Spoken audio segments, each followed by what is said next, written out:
Good morning, welcome back to my channel Atasi Das ব্লগে। তোমাদের অনেক অনেক শুভেচ্ছা। কেমন আছো? ভালো আছো? আমি ভালো আছি। এখন থেকে আমি আমার ব্লগটা স্টার্ট করে দিলাম। উঠেছি তো অনেক সকালে, কাজকর্ম তো করতেই হচ্ছে, দেখতেই পাচ্ছ। শাড়ি পরে নিয়েছি, বাড়ি ছাপা শাড়ি পরে নিয়েছি। আর কেন পরেছি, কী জন্য পরেছি সেটা তোমাদের সঙ্গে শেয়ার করি। কেননা এখনই সব ফুলও ঢুকবে বাড়িতে, তাদেরকে ভুজিয়ে দিতে হবে, জল দিতে হবে, ঠান্ডা দিতে হবে। যাই হোক, ফুলের হাওয়া নিতে হবে, ফুলের জল দিতে হবে, সেই জন্যই করেছি। এখনও ঢুকিনি, ঘুরছে, আসবে এক্ষুনি। প্রত্যেকদিন তোমাদের সঙ্গে সমস্যাটা শেয়ার করি, আর আজকে করছি। পুরো ভিডিওটা দেখবে, কেউ স্কিপ করবে না। ভালো লাগলে অবশ্যই লাইক করবে, সাবস্ক্রাইব করবে, আর ঘন্টাটা বাজিয়ে দেবে। যখনই আমি নতুন নতুন ভিডিও ছাড়াবো তোমাদের কাছে নোটিফিকেশান চলে যাবে, তোমরা টুক করে দেখে নেবে। চলো, দেখতে থাকো, সাথে থাকো। হ্যালো গাইজ, এইমাত্র কুলো চলে গেল, আর দেখতেই পাচ্ছ কীভাবে সিঁদুর মাখিয়েছে। দেখো, পুরো পিঠে পুরো একদম ভরিয়ে দিয়েছে। বলছি আমার পিঠে যে একা একা আর পিঠে কোথায় সিঁদুর রঙের মতো না, রং মেশানোই আছে, মোরা যাই না, উঠতে চায় না, তেল দিয়ে একদম ক্যাতক্যাত করে রেখেছে। চলো আবার পরে আসছি, ধুয়ে টুয়ে আসি, ফ্রেশ হয়ে নিই। হ্যালো গাইজ, দেখো এখন ঠাকুরের প্রসাদ। আজকে প্রসাদে কি দিয়েছি? ম্যাঙ্গো সন্দেশ। এটা খেয়ে নিই, পরে তোমাদের সঙ্গে কথা বলছি।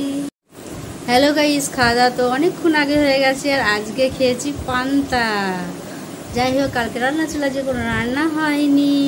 খেয়েছি সকালে ডালের বড়া আর ভাত। ডালের বড়া দিয়ে ভাত, ডালের ঝোলও ছিল আলু দিয়ে, আর এমনি বড়াও ছিল, ভাজা বড়াও ছিল। যাই হোক, এটাই ছিল আজ দুপুরের লাঞ্চ।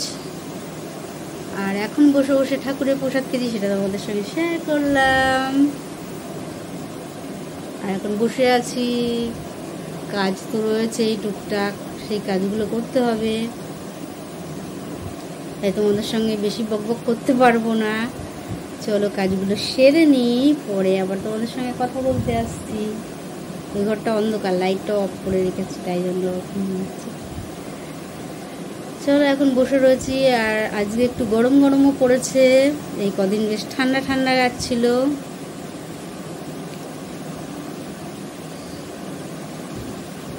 তোমাদের সঙ্গে বকবক করছি, তোমরাও বিরক্ত হচ্ছ।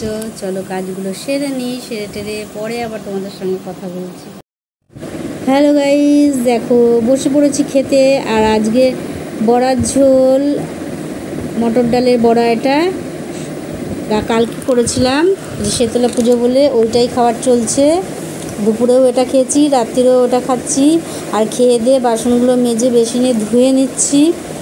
আর ও চলে গেছে লিখছে তো না, বসে বসে ঘুমাচ্ছে।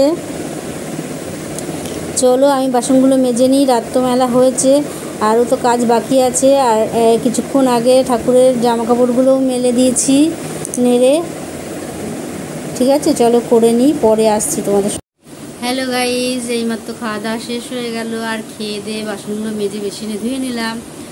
আর বেসিনে ধুয়ে টুয়ে বেসিন পরিষ্কার করে ভালো করে ওইগুলো ধুয়ে গ্যাস ওভেন টোভেন মুছে, একটা জায়গা মুছে, তারপর তোমাদের সঙ্গে কথা বলতেলাম।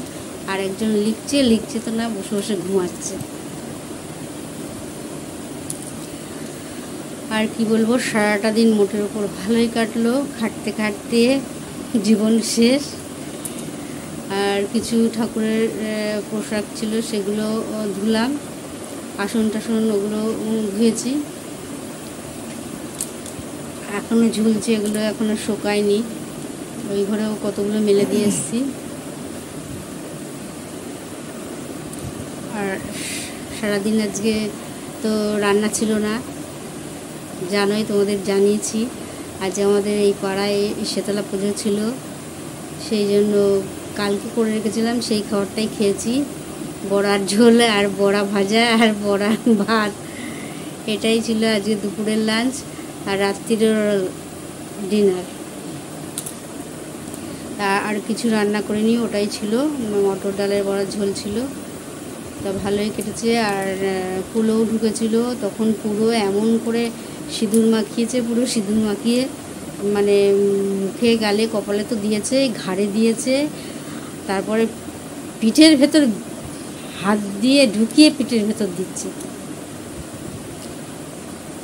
ঠাকুরের সিঁদুর খারাপ লাগে না বলতে, কিন্তু যখন পিঠের ভেতর হাত ঢুকিয়ে দিচ্ছে তখন আমার খুব একটু বিরক্তি হচ্ছিল, তাই বললাম তুমি পিঠে দিও না।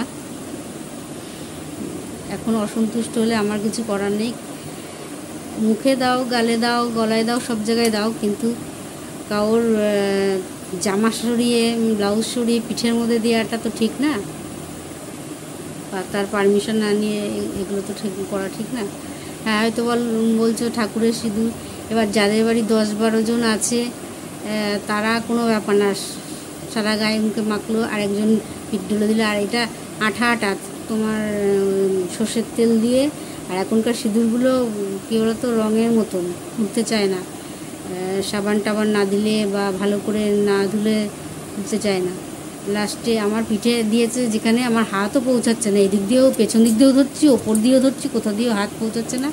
আর যতগুলো নাইটি পড়ছি সবগুলোর মধ্যে ওরকম কালার হয়ে যাচ্ছে, বিছানার মধ্যে শুয়েছি কালার হয়ে যাচ্ছে, মানে আঠা আঠা লাগছে। আবার গিয়ে আমায় 3-4 বার করে ধুতে হয়েছে।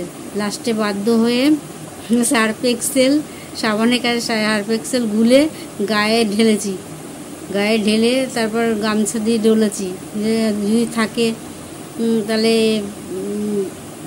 সরবে। যদি কেউ থাকতো নাই বলতাম যে পিঠটা ডলে দে, তাহলে উঠে যেত, কিন্তু যাদের নেই তারা কি করবে, যাদের বাড়ি আছে তারা খেলছে। এবার যারা কুলোর সাথে বেরিয়েছে তারা মাখছে, ঠিক আছে, প্রত্যেক বাড়ি বাড়ি গিয়ে মুখে মাখাক, গলায় মাখাক, সব জায়গায় ঠিক আছে, কপালে দিক, কিন্তু এইভাবে সারা গায়ে।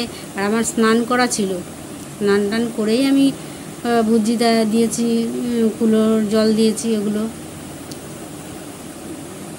রাগ করিনি, কিন্তু রাগ করিনি, একটু রাগও হচ্ছিল। যাই হোক, ঠাকুরের জিনিস বলে আর কিছু বেশি বললাম না, কারণ আমি ওইভাবে রঙও খেলি না কোনো দিন, জানো, এই বাচ্চাদের সঙ্গে আবির খেলি, আমি মানে রং টং অত পছন্দ করি না। কিন্তু হ্যাঁ, সিঁদুর, ঠাকুরের সিঁদুর খেলতে ভালো লাগে, তাই বলে ওইভাবে নয়, ওইভাবে আমার একদম পছন্দ না।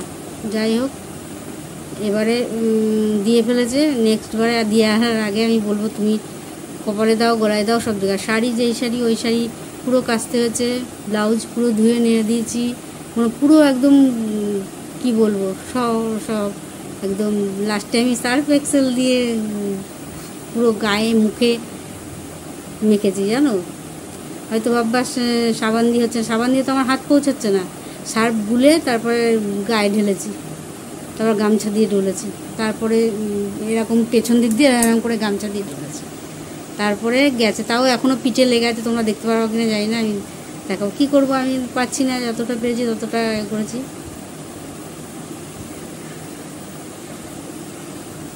চলো, আর তোমাদের সময় নষ্ট করবো না বেশি বলে। ঠাকুরের যে মা শীতলার সবাইকে ভালো রাখুক, ঠান্ডা রাখুক, ঠান্ডার জন্য ওই গরম গরম চিৎকার করিনি। যাই হোক, সবাই ভালো থাকুক, সুস্থ থাকুক। আর ব্লগটা বেশি বড় করবো না, আজকের মতন ব্লগটা এখানে শেষ করলাম। Good night.